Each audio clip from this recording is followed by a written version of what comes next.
congratulations to Baylor. I thought they played a really, really tough game. They were really resilient. It's pretty amazing what Scott has built here in the last 21 years. From a winning team to a national championship to this building, it's pretty spectacular. And they were great tonight. Congratulations to them. And I was proud of my guys. They fought hard and didn't go the way we wanted it to.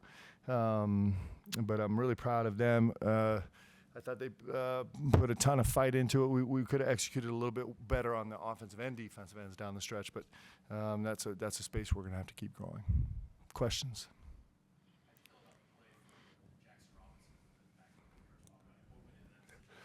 Yeah, so we're just trying to get Jax on the floor more. I thought he was really good. We kind of threw him into the fire off a one-day practice. He'd got some reps at the one earlier in the season. But I thought he responded well in a great environment on the road. I thought he responded really well, and he's got the capability of really making a huge impact at the point as well as the 2, 3, and in moments of 4. Why couldn't you keep him up with free throw line out of the bonus so early in both halves? Yeah, that's probably a question where. I'd love to give you the answer. I really think, but I won't. Our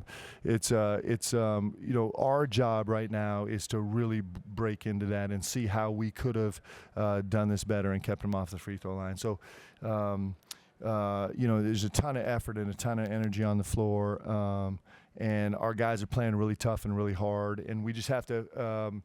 What we're going to do is we're going to really, really dig into the film and really, really and try and find the avenue of how we can, pacify the whistle a little bit. And that can be a very complicated artistic thing sometimes. Coach Bryce Cherry, Waco Trib. It was a close game there, and Baylor hit some threes. Did you feel like that was sort of the difference? Or?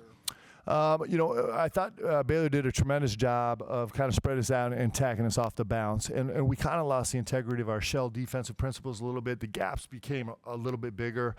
We kind of, in some moments in the emotion of the game, there were some moments where we kind of lost our very, very specific particular game plan for guarding them, kind of gave them some of the stuff we didn't want them to have and didn't give up some of the hard stuff that we wanted them to have.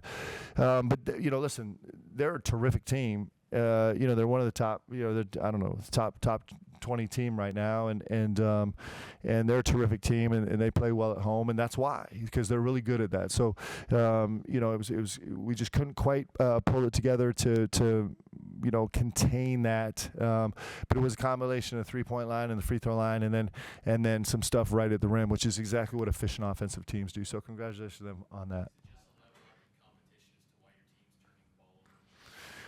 I think it's a little bit. For sure, the level of competition there's gonna be a little bit of regression.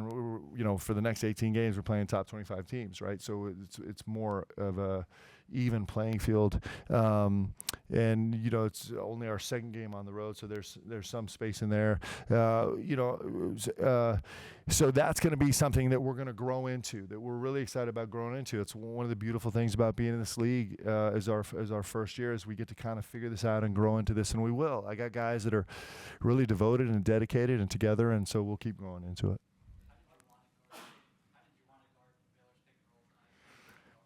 Yeah, so a little bit of a mixed bag. They're really good at it. I mean, they're a ball screen team, and they're really good at it. And so I thought our guys did a really good job. I mean, we were kind of a best route for most of the night. We got to switching 1 through 5 later in the game. And one of the things that happens when you switch 1 through 5 is guys chase away instead of keeping gap integrity. And we did that a little bit. But there were some effective, defensive possessions switching 1 through 5. So we attacked it several different ways.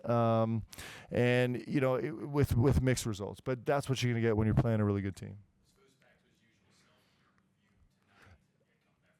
He was out for so long, conditioning wise, mobility wise, just kind of thinking in the process of the game, and then also just being thrust into this league.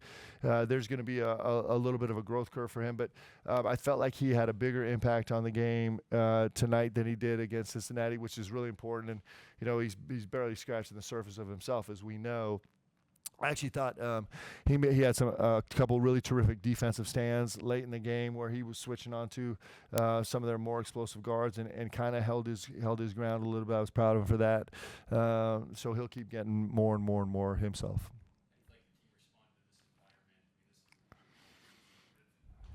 Yeah, I mean, it's one of the great things about the Big 12 is you get to go to really special environments, and I thought our guys came and were poised and competitive, and we just, it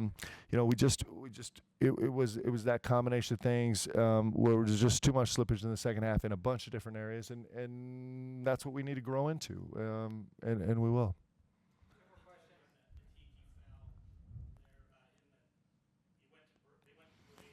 Yeah. Yeah, it was super frustrating. So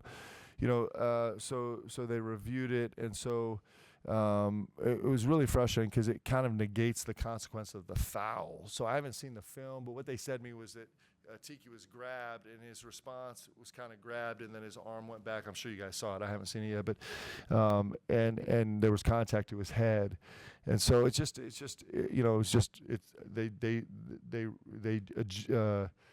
adjudicated it according to the rule book. So. Yeah, he said on doctor's day he's going to see some more doctors tomorrow. It's just not getting better, so we're going to make a final decision here in the next day or so. Thanks, guys.